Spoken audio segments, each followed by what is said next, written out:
xəttimizi görürsünüz də hal-hazırda. Meydan şahımızın uzunluğu yan xəttdən 40 metrdir. Eni 20 metrdir müəllimlər. Müəllimlərin işə qəbuluna düşmüş suallardan biridir. Həndbol idman oyununda qalibə məğluba verilən xallar, qalibə 2, məğluba 0, HÇC 1. Bir də həndbol idman oyununda xəttlərimizin qalınlığı. Yadınızda saxlayın ki, əziz müəllimlər, qapı dirəkləri, 8 qapı xətti, santimetr. bax bu qapı xəttidir. 8 santimetrdir. Miqə düşüb. 8 8 santimetr. Ama yerde gördüğünüz bütün bu xətlərimizin hamısı 5 santimetr. santimetr. Aydındır. Qapı dirəkləri, bax bu gördüyünüz qapı dirəkləri.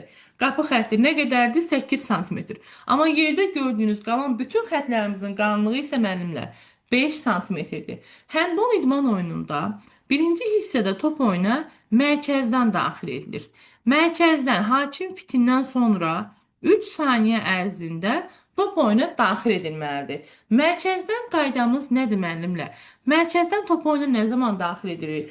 Hər hissənin əvvəlində, hər Bir də hissənin oldu. əvvəlində və qapısından futbolda, futsalda olduğu kimi qol buraxan komanda mərkəzdən başlayır. Və həndbolda hər yerdən yadınızda saxlayın ki, 3 metr məsafə saxlayırıq. Hər yer 3 metrdir. Məsələn, futbolda mərkəz neçə idi? 9,15. Futsalda neçə idi? 3 metr. Bəli, həndbolda bir dənə də